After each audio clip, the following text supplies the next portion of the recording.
sickle. Bleeding saints and forest witches, the past unburied, the books unsealed, the old celebration returning.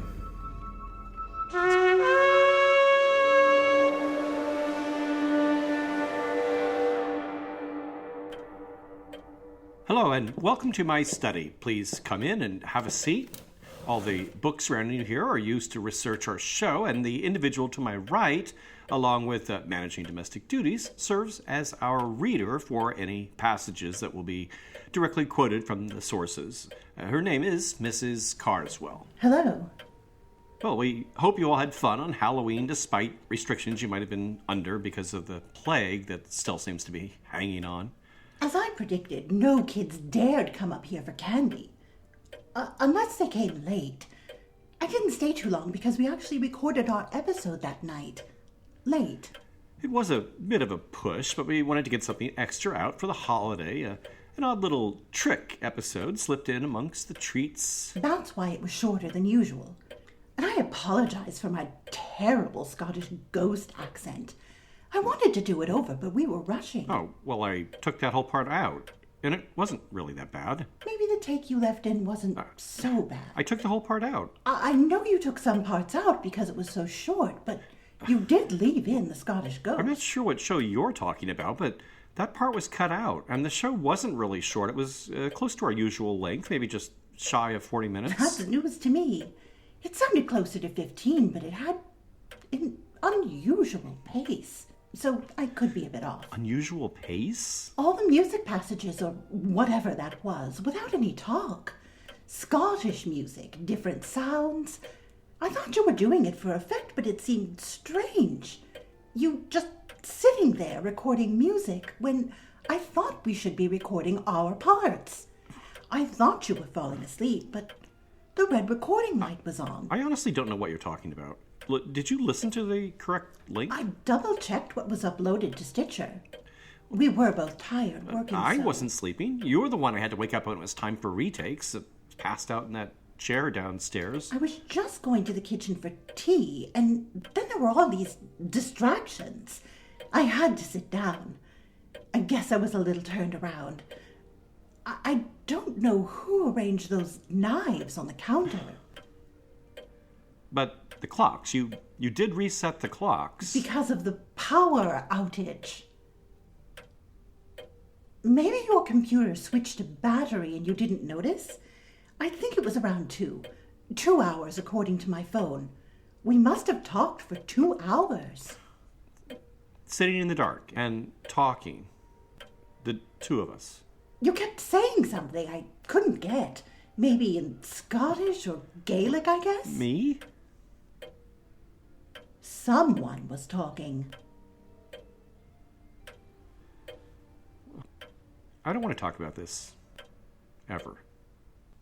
No.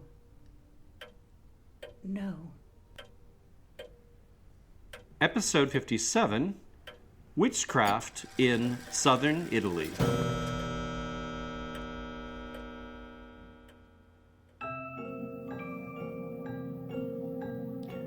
I am your host, Al Ridenour, and this show, Bone and Sickle, explores the intertwining of horror and folklore in a historical context. I started the show as a way to further explore this area of intersection after writing my book, The Krampus and the Old Dark Christmas. Bone and Sickle only exists thanks to the generosity of our Patreon donors. We've had some new expenses arise with the show production that are a bit troublesome, so if you've ever considered supporting us, this would be a great month to help out and to start enjoying those short Patreon extra episodes. More on all that at the end of our show.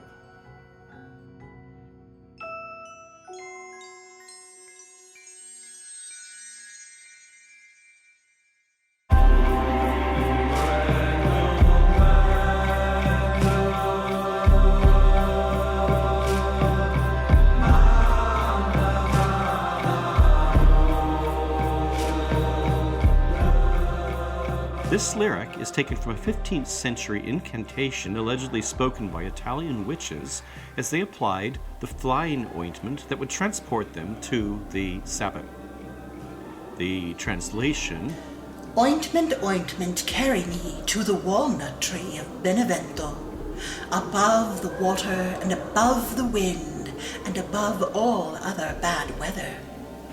The words are from the testimony of Matteuccia di Francesco, tried as a witch in Rome in 1428. Described as a mixture of bat's blood, vulture fat, and the blood of a newborn baby, this is probably the first reference to witches flying to the Sabbat, and certainly the first to mention magical ointment applied for that purpose. Transformed into a cat or a housefly for the journey to Benevento, Matteuccia claimed that she was accompanied by a spirit named Lucifello to what were called the Games, a common term used for these gatherings before we began calling them Sabbaths or Sabbats only in the 20th century. The charges raised had been influenced by the sermons of the Franciscan Bernardino of Siena, who had been preaching in Matteuccia's hometown of Todi the year of the trial. Bernardino had introduced the term witch and suggested the sentence of burning at the stake for those accused of sorcery, which sadly turned out to be Matteuccia's fate. Bernardino had also mentioned the idea that it was in Benevento, a city about 30 miles east of Naples in the Campania region, where witches from throughout Italy would gather, and more specifically that it was under a certain tree, which was later identified as a walnut. Tradition often places the tree on the banks of the Sabato River running through the town, but other locations have been suggested, perhaps in the outlying countryside, as the entire province is also called Benevento. In any case, the site is widely recognized throughout the Italian-speaking world as a gathering place for witches, in the same way that Germany's Brocken Mountain, mentioned in our first Walpurgisnacht episode, was a destination for witches in German-speaking lands.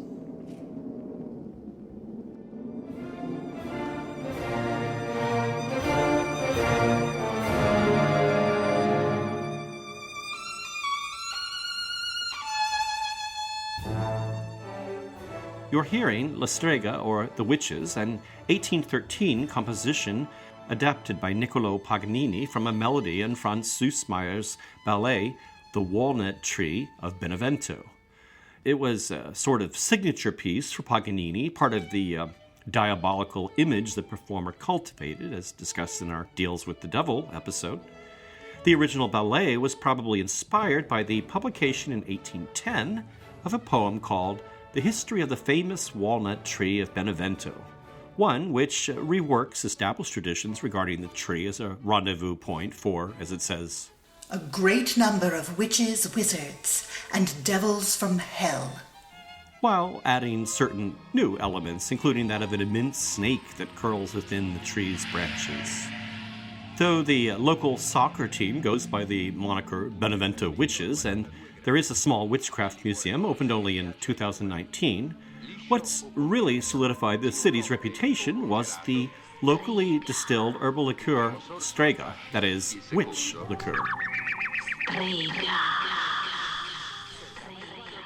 Created in 1833 by Giuseppe Alberti as a digestive to serve at his cafe on the town square, Strega is now distributed worldwide and resembles somewhat its Italian rival, Galliano, thanks to its bright color, or perhaps chartreuse, thanks to its complex taste. A taste, by the way, which oddly owes nothing to the walnut. Strega's label features an etching of the famous tree ringed by dancing witches, and it's been marketed as a recipe originally provided to Alberti by a grateful witch whom he saved from falling from a tree. A recipe which has the effect of a love potion, according to tradition, and also to this clip from the 1940 Ginger Rogers film, Kitty Foyle. What's Strega? Oh, it's an Italian liqueur. There's a picture of a witch on the bottle. They say that if two people drink it together, they'll never drink it apart. And now for an election flash. How cozy. Republican headquarters have just conceded the state of Pennsylvania to Roosevelt. You'll never make it. Wait until the returns come in from the Middle West. But to return to the witchcraft history. From the 1540 interrogation of Bellezza Orsini by the Holy Office of Rome, there's a second mention of a flying ointment made from the blood of unbaptized children and of a flight to Benevento for a great party and game, where those gathered will do all we wanted in sin and renounce baptism and faith, and take the devil for Lord and patron, and do what he wants, and nothing else. Orsini, who'd worked for years as an herbalist and healer, had been dragged into court by the family of a deceased patient whose loved ones attributed the death to her poison. Her confession, however it was extracted, would have been enough to send her to the stake, but she cheated her judges by cutting her throat with a nail found in her cell. What really locked down the Benevento story was a 1634 essay on the magical walnut tree of Benevento, written by the town's chief physician, Pietro Palermo. He was the first to mention the species of tree around which the witches gathered and named some of them, including sorceress Alcina from the village of Pietrelcina, 4 miles distant, and Violante da Pontecorvo, who was said to worship Diana under the branches of the tree. Palermo also relates, as true, a folk tale which we'll hear in a retelling by Charles Godfrey Leland from his 1892 book, Etruscan Roman Remains in Popular Tradition. The story is about a hunchback by the name of Lambert. One night, returning home by the light of the moon, he passed near the great walnut tree of Benevento, where he saw a great assembly of people, men and women in fine array, dancing and singing jolly. But their song was strange and somewhat monotonous, for it was merely "Welcome Thursday and Friday." Thinking they were a party of reapers, by way of helping them on, Lambert, catching the tune, sang in rhythm, and Saturday and Sunday too. Amused by his improvisation, the revelers not only invited him to dance and feast, but magically snatched away his hump. At which Lambert screamed out, "Jesus, Virgin Maria!" Then the whole enchantment vanished. Lights, plates, dishes, all the splendor and glory of the festival had gone. The tale circulated in a number of iterations throughout Italy, with some 19th century versions featuring 2 hunchbacked brothers, and setting the story on Saturday night, with Saturday, Sunday being the verse sung. But the wee hours between Thursday and Friday seem a bit more traditional for gatherings under the Benevento walnut. The bulk of Palermo's essay, however, is drawn from material reworked from a 9th century hagiography of Saint Barbato, one which describes the saint's interactions with the pagan Lombards of Benevento.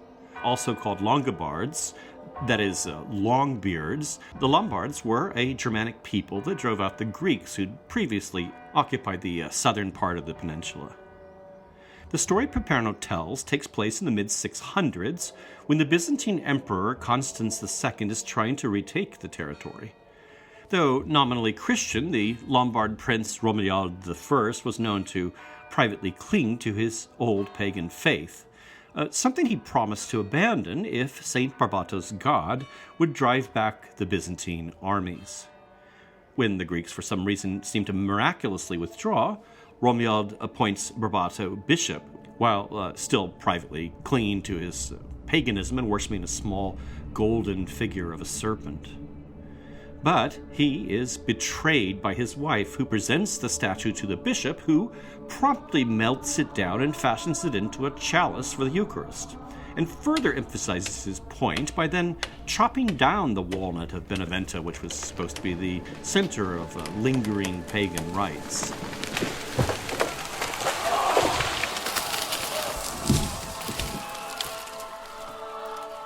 To understand what sort of pagan rites were supposed to have been going on around the tree, we need to look for a moment at the history of the word carousel, which comes from an Italian word meaning little battle. That is, a sort of game like jousting in which horsemen would race in circles like the wooden figures on the fairground attraction. In the case of Benevento, Palermo says, they would charge around the walnut in which hung the remains or hides of goats or sheep and attempt to spear or slash these. As the Lombards worshipped Odin, the game was interpreted as a sort of rite dedicated to him, and scraps of the animal torn off in the frenzy were said to be ritually consumed. As a form of sport, the carousel described seems plausible, and trees were certainly connected to Germanic worship and Odin to the devil in Christian thought. So the ritual consumption of bits of the animal brings it closer to the meaning of games used to describe the witches' sabbats. At least this is all Palermo's interpretation, as he conceives of the Lombard rite as a prototype for the activities of witches in his day.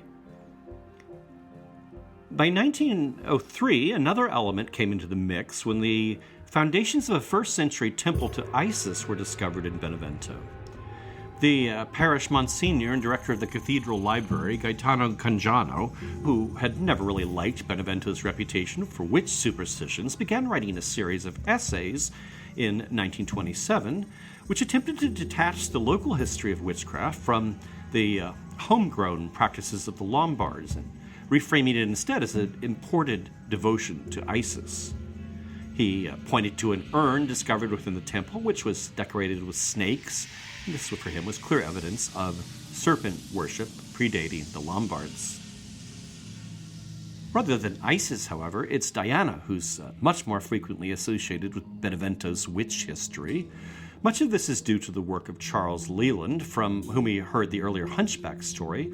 Long before Margaret Murray expounded her now discredited theories in her book The Witch Cult of Western Europe, Leland was suggesting that Renaissance accounts of witchcraft represented the survival of the old religion. That is, one practiced in pre-Christian days. In his 1899 book, Aradia, or the Gospel of the Witches, Leland suggests that Italian witches actually worshipped Diana, who, along with her consort, Lucifer, had birthed a daughter, Aradia, who served as a sort of messianic teacher of the witches. Though this has served as fertile mythology for Italian-oriented neo-pagan groups, as in the practice of Stregheria founded by Raven Grimassi in the 1980s, the historicity of Leland's claim is widely rejected. The connection between Benevento's witches and Diana certainly owes a great deal to her long-standing place as a pagan nemesis in Christian thought. As early as 906 AD, the abbot of the German town of Prüm, in his Canon Episcopi, wrote of certain wicked women who, in the hours of the night, they ride upon certain beasts with Diana, the goddess of pagans, and in innumerable multitude of women, and in the silence of the dead of the night, to fly over vast spaces of earth and obey her commands, as of their lady, and are summoned to her service on certain nights. Clerics had a habit of substituting Roman names for local gods or spirits to make them more relatable to their Latin reading audience. For instance, an 11th century update on this passage from Germany, one that I used in my Krampus book, corrects the usage of Diana, replacing it instead with the local goddess or spirit, that is, the Germanic Holda. Whether or not she stands in for another spirit or not, Diana, or the Lady of the Game, is frequently mentioned even before the 15th century witch hunts as being the center of what were called the games, from the Latin ludus, the word used for Roman festivals which combined revels and ritual. Another factor reinforcing the connection between Benevento's witches and Diana is the regional word used for witches, janara, often said to derive from dianara, a priestess of Diana. In his classic, The Golden Bough, James Fraser expounds upon the notion put forward by certain classical authors that Janus, the Roman god of beginnings, transitions, and doorways, had a female counterpart, Jaina, that would be Yana in local pronunciation, who would be the equivalent to Diana.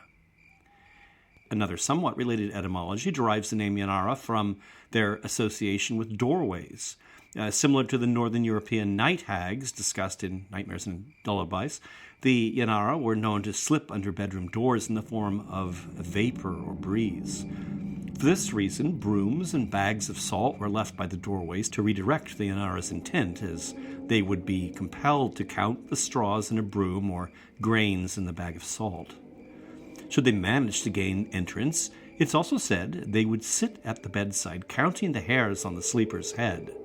If they accomplished this before dawn, they were free to kill the sleeper, usually by smothering. Their other activities are typical for witches of the north that we've discussed: stealing or souring milk and cheese, tangling people's hair as they sleep, or the hair of livestock, or braiding their tails, stopping the milk of breastfeeding mothers, or killing or deforming the newborn, and sometimes sucking human blood by night.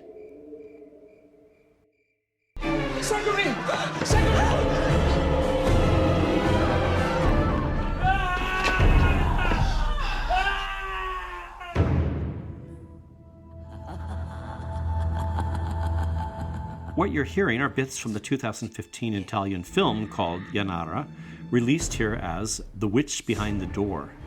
It's shot in the province of Benevento and has to do with cases of disappearing children investigated by police suspecting pedophilia, a young, menaced couple expecting a child, and so on. Alongside this earlier notion of witches as supernatural beings who visit like vampires by night to drain blood and energy and waste human resources, the concept of the janara also embraces the later inquisitorial notion of witches, not as monsters, but as humans following a diabolical path. In this aspect, the janara attend Sabbaths where they mock and profane religious symbols, worship a demonic figure in the form of a black goat or hideous dog seated upon a throne. We've discussed the ointment that allows them to fly, but in some folktales, such as the Haughty Prince, collected in Italo Calvino's Italian folktales, the witch must anoint her hair with human blood to accomplish this flight. Charles Leland's Etruscan Roman Remains in Popular Tradition includes a poem describing this flight, one he attributes to a Dom Piccini, but I suspect maybe his own composition. In Benevento, a nut tree stands, and thither by night from many lands, over the waters and on the wind, come witches flying of every kind, on goats and boars and bears and cats, some upon broomsticks and some like bats, howling, hurtling, hurrying, all come to the tree at the master's call.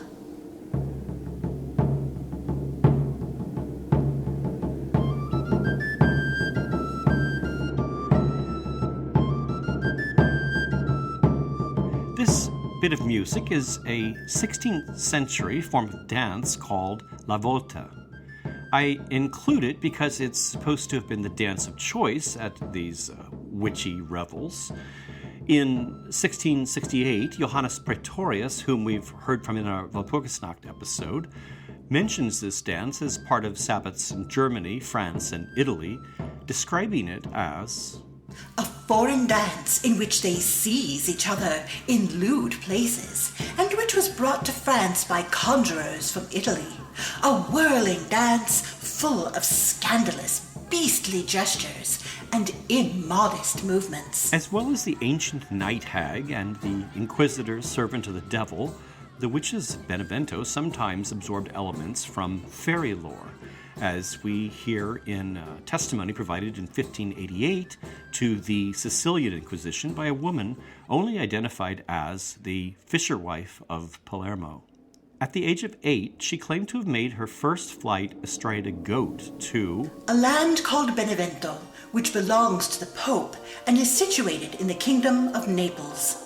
There was a field, and in its center a platform with 2 chairs. On one was a red teenage boy, and on the other a beautiful woman whom they called the Queen, and the man was the king. She's asked to renounce God and the Virgin Mary and bow in worship to the royal couple, which she does, after which they made the tables and ate and drank, and thereafter the men had intercourse with the women, and with her repeatedly in a short period of time. During these gatherings, she's also provided with a magical elixir for the sick to be sold for profit. Similar stories were told by other folk healers as a way of elevating their status and their services with supernatural merit. With stories such as this, where there's no conflict with neighbors or emphasis upon the devil, the person making such claims would usually be encouraged to recognize it all as a mere dream or hallucination, thereby avoiding the stake, something the fishwife of Palermo, thankfully, was eventually persuaded to do. To the city of Naples now to look at a few witch legends. The first is that of the Witch of Port Alba, the port here being one of the old city gates for which the neighborhood is named. She's also called Maria la Rosa, Maria the Red, for the color of her hair. There are different versions of the story, but in all, the key event takes place on her wedding day in 1600, when some mysterious force blocks her groom en route to join her at the church. For some reason, one quite beyond me, this is taken as a sign that Maria is a witch, and she's tried, found guilty, and sentenced not to the stake, but to something even more senselessly cruel. She is to be publicly starved to death while hanging in a cage suspended from the arch of the gate. It sounds as if she was supposed to have been left there after death, which means I might have included the legend in our gibbet episode, I suppose. A hook, which is still visible in the masonry, is pointed out as evidence that this is a true story. And her ghost is said to haunt the neighborhood on moonless nights. From Mount Faito on Naples' southern outskirts, we have another odd story. Here's a bit on that from Arthur Norway's 1901 book, Naples, Past and Present. There were witches there, sure enough. They had bells tied to their heels, and were leaping like monkeys from one tree to another, while the bells tinkled, and the air was full of weird noises. Fortunately, the investigators carried guns, and the witches, seeing that their enemies were ready to shoot, decided to come down, whereupon they received such a trouncing with sticks that they learnt better manners and left the neighborhood at peace. Another legend is attached to the slopes of Vesuvius, where, after a magma spill in 1858, locals began reporting dreadful screams, imagined by some to be those of damned souls trapped within the volcano. After an armed posse was sent to investigate to no avail, a witch by the name of Matavona was consulted to resolve the problem, which she seems to have rather easily done through the recitation of a few arcane spells. Within the greater city of Naples, the town of Ercolano, which sits beside the excavations of Herculaneum, is considered a particularly powerful spot for witches, with nearly 200 contemporary folk healers now plying their trade in the rag market neighborhood, where used clothing is also sold. You get a 2-for-1. Moving out of the realm of legend now, I want to take a look at the ongoing history of witchcraft in southern Italy. But first, some terminology. Stregoneria is the modern Italian word for witchcraft of the folkloric type. Stregeria was an older word embraced in neo-paganism for a practice based on historical models, but usually with customary references to Catholic saints and prayers and so forth, removed thanks to certain hostility Leland and other influential figures held toward the church. But traditional Italian practitioners of magic, folk healers that is, would never call themselves strega. The word would be derogatory. It's used either by those who regard the activities as genuinely effective and evil, or used sarcastically by skeptics. Instead, practitioners of folk magic are referred to as, in Italian, as healers, wise people, holy people, or fixers, that is, the last is fattucchiera, which seems the most common, with the word for spell being related literally being a fix, fattura. Fattucchiera are rarely men. They may specialize in a particular cure or problem or possess a wider repertoire. Particular magic formulae and the power to use them is something that's passed down within a family, usually on a significant occasion like on Christmas Eve or St. John's Eve. And once passed on, the elder practitioner must cease practicing. Along with health concerns, romance is, of course, a common issue, bringing a client to a fattucchiera. To gain love, there are innumerable charms that might be hidden in the bed of the intended, or dissolving a lover's bond is accomplished with a handful of salt tossed into the sea to likewise dissolve. And in the 1895 book, Naples in the 90s, by Edmund Rolfe, I find a more entertainingly grisly spell, one to return unfaithful lovers, in which the fattucchiera goes at night to the cemetery, digs up with her nails the body of an assassin, with her left hand cuts off 3 joints of the ring finger, then reduces them to powder in a bronze mortar. Mixed with holy water, it's sprinkled on the path of the lover's house. And another potent powder mentioned in the same context is made by scraping the left humerus of a dead priest.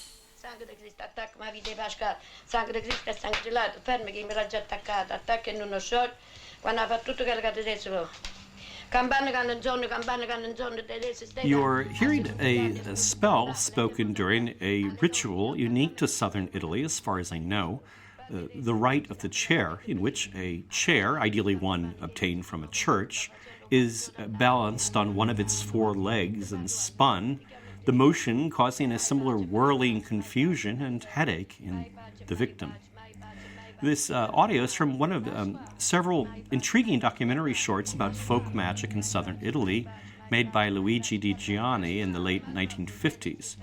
Di Gianni worked with the anthropologist Ernesto De Martino, who specialized in such things, and was mentioned in our discussion of the Tarantella phenomenon in our Pied Piper episode. I'll link some of their films in the show notes and Patreon.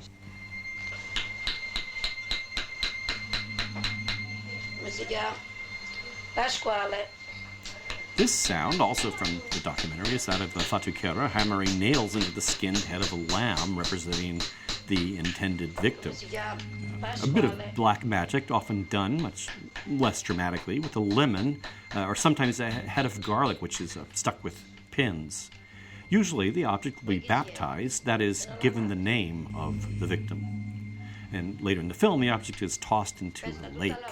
But in other cases, it may be burned or buried, ideally near the enemy's house. I also find a 1903 newspaper story from Florence describing mysterious noises coming from a well, in which was found an array of magical implements, including a lamb's heart pierced with 50 needles. The heart was wrapped in a stamped addressed envelope, upon which the address of a young girl living in the neighborhood was written.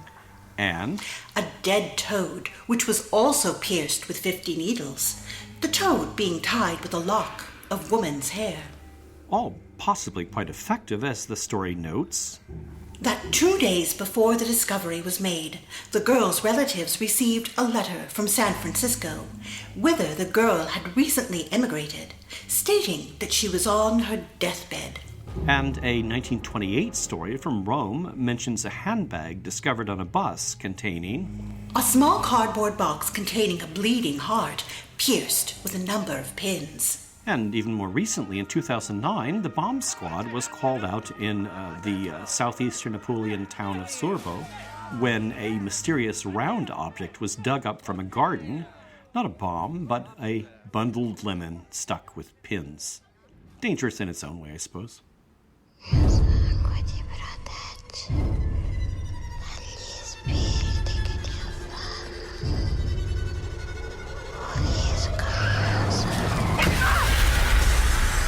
You're hearing a bit from the Italian horror film The Binding, also set in the South, in Apulia again, and involving a young couple visiting the husband's superstition-drenched hometown. There's an incident of tarantella possession, hints of a blood rite, and other things you'd expect from southern Italian folklore. Binding, or fascinatura, related to our word fascinate, is a key element of Italian witchcraft. A victim brought under control through binding may suffer from bound blood, slowing the life processes and causing weakness and fatigue and headache, but as Ernesto de Martino says in his 1959 classic, Magic in Southern Italian Societies, its characteristic feature is the experience of an indomitable and ominous force. Rather than specific spells, the most common cause of binding is the evil eye, or malocchio. The person with this peculiar trait is known as a jettatore, and needn't be a witch or fattucchiera.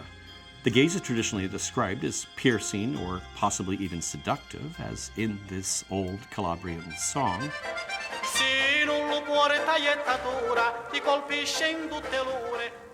called The Window of the Jettatore.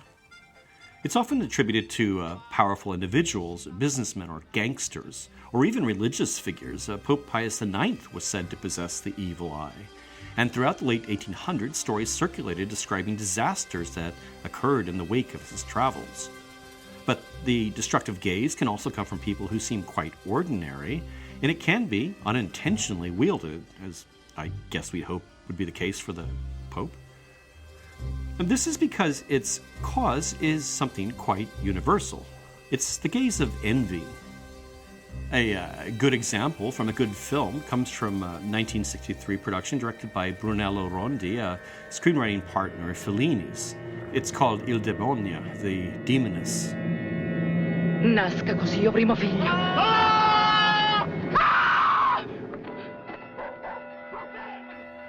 The plot is set in motion in a scene in which the spurned heroine directs her envious gaze upon the wedding of the man who's rejected her. She's soon ostracized from her tiny rural village as a witch and eventually forced into an exorcism during which she contorts herself into a spider walk a full decade before Linda Blair demonstrated the trick in The Exorcist.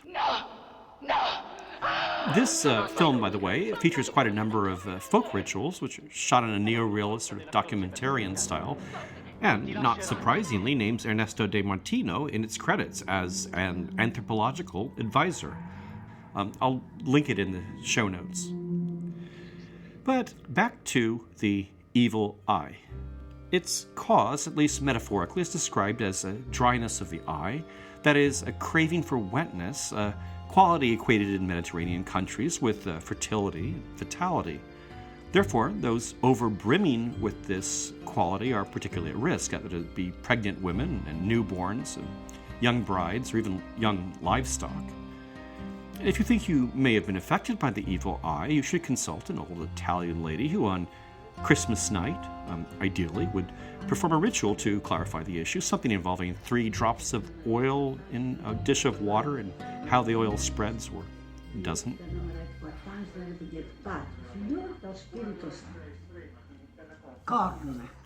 If you are worried about being subjected to the evil eye, as absolutely everyone in southern Italy seems to be, there is no shortage of measures you can take against it. Even the Holy Mother seems to have been worried about it and therefore hung a protective coral charm on the child Savior's neck. At least this was what's represented in a 15th century painting, the Madonna of Senigallia by Piero del Francesca. And coral is still sold as a charm against the malocchio. It's particularly efficacious, it's said, because the blood-red color represents vitality. Even better if it's carved into the shape of a horn, which is symbolic of a phallus, which is about as much vitality as you can get. And Naples is awash with these coral horns, as well as plastic imitations looking for all the world like small red chilies. Making the hand gesture metalheads know as devil horns, that is the mano cornuta, is also said to be helpful, but charms representing this in silver or plastic or gold are also useful. The same can be said for the hand gesture known as the fig, the mano fica, in which the thumb is clenched under the forefinger, representing male and female genitals engaging. Hunchbacks, represented as dapper, top-headed men known as scartellati, sometimes with their lower bodies represented as coral horns are also popular charms, as are scissor charms, which cut the binding power, horseshoes because iron brings luck, as well as representations of garlic, fennel, and parsley, all lucky. And the number 13, that's also very lucky in Naples. Merchants selling these wares are clustered in Naples' historic center, where flamboyantly costumed characters circulate in the streets, touting various services against the Malocchio and offering on-the-spot blessings, swinging about little incense pots and crying "sho sho," something like "shoo shoo" to drive off bad luck, as you can hear.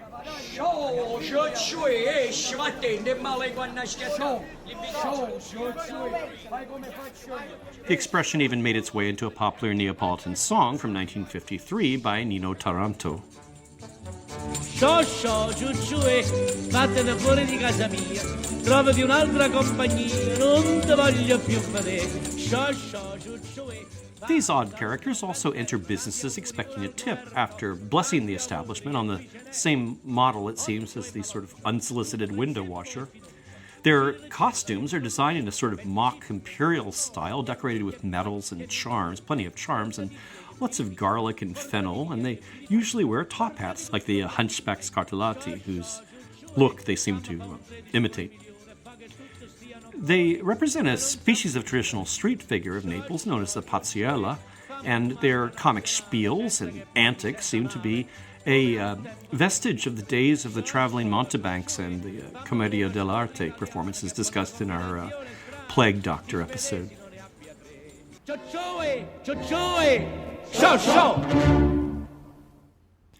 This sort of aggressive commercialization and exploitation of magical beliefs can verge into crime.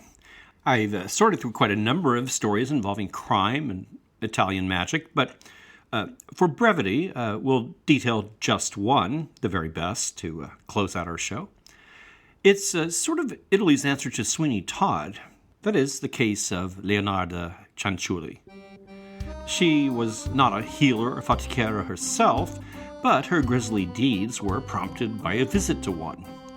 At some point before 1939, Cianciulli was told by a fortune teller that each of her 3 children would die. This would be grim enough, but somehow, and we don't know what part the fortune teller may have played here, Cianciulli became convinced that she needed to take part in some sort of witchy exchange, offering the lives of 3 other human beings to preserve the lives of her 3 children, particularly that of her son, Giuseppe, who had just joined the army as war was looming. And so, between 1939 and 1940, the sweet old shopkeeper ended up killing 3 acquaintances and turning them into tea cakes and soap. We know the details thanks to court testimonials and Cianciulli's histrionically titled memoir. An Embittered Soul's Confessions. The first of these, Faustina Setti, she enticed to her home to discuss a potential husband Cianciulli wanted Setti to meet. No such luck for her. Instead, she was drugged into a stupor and murdered and dismembered with an axe. Here's the rest from the confessions. I threw the pieces into a pot, added 7 kilos of caustic soda, which I had bought to make soap, and stirred the whole mixture until the pieces dissolved in a thick, dark mush that I poured into several buckets and emptied in a nearby septic tank. As for the blood in the basin, I waited until it had coagulated, dried it in the oven, ground it and mixed it with flour, sugar, chocolate, milk, and eggs, as well as a bit of margarine, kneading all the ingredients together. I made lots of crunchy tea cakes and served them to the ladies who came to visit, though Giuseppe and I also ate them. The other 2 women were lured to Cianciulli's home with similar promises. The fate of her wealthiest victim, Virginia Traccioppo, whose bank account she also plundered, was perhaps the most gruesome. She ended up in the pot like the other 2. Her flesh was fat and white. When it had melted, I added a bottle of cologne, and after a long time on the boil, I was able to make some most acceptable creamy soap. I gave bars to neighbors and acquaintances. The cakes, too, were better. That woman was really sweet. Though never apologizing for the crimes, Cianciulli pled guilty and received a 30-year prison sentence, the last 3 years of which she spent in an asylum. Almost as strange as this story is a bizarre 1977 black comedy based on the case called, in English release, Black Journal, after Cianciulli's memoir, I would assume. The film's Italian, but it has quite the international cast, with the always hapless Shelley Winters cast as the soap and tea cake enthusiast, and the 3 female victims played in drag by 2 lesser-known Italian actors and Max von Sydow, all of whom also play cops investigating the case. That's right, Max von Sydow in drag. And it's a musical, or at least there are quite a few songs, including this, the lovely title number, with which I'll leave you.